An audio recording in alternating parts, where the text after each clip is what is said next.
Donc oui, je suis toujours favorable évidemment à ce qu'on a travaillé ensemble, c'est-à-dire l'autonomie, une autonomie encadrée, organisée, qui respecte totalement les libertés individuelles, qui remet la Corse dans la République en écoutant les spécificités du territoire insulaire, mais qui permet de donner un nouvel avenir en tournant la page. Je pense que c'est souhaité par chacune et par chacun. Encore faut-il que chacun soit responsable et que chacun convainc ses amis.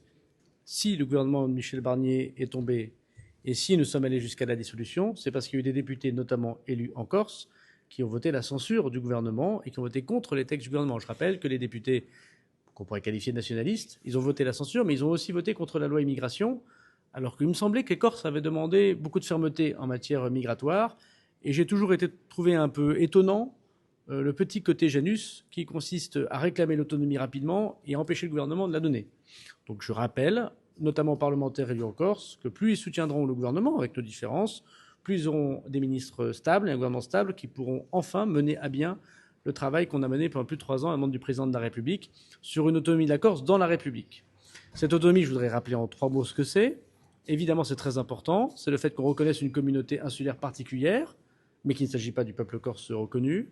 C'est le fait, et on le sait très bien, d'avoir une autonomie législative, mais évidemment encadrée par une loi organique, et une autonomie réglementaire, là aussi encadrée, avec un préfet, un représentant d'État qui gardera des pouvoirs très importants, évidemment, d'encadrement. François Rebsamen, aujourd'hui, est le ministre en charge de cette discussion politique. Comme garde des Sceaux, il m'appartiendra de porter les modifications constitutionnelles, mais je sais que François Rebsamen, qui est déjà venu et qui connaît extrêmement bien la Corse, extrêmement bien ce dossier, poursuivra, je l'espère, le travail de conviction, mais comme doit le faire l'Assemblée de Corse.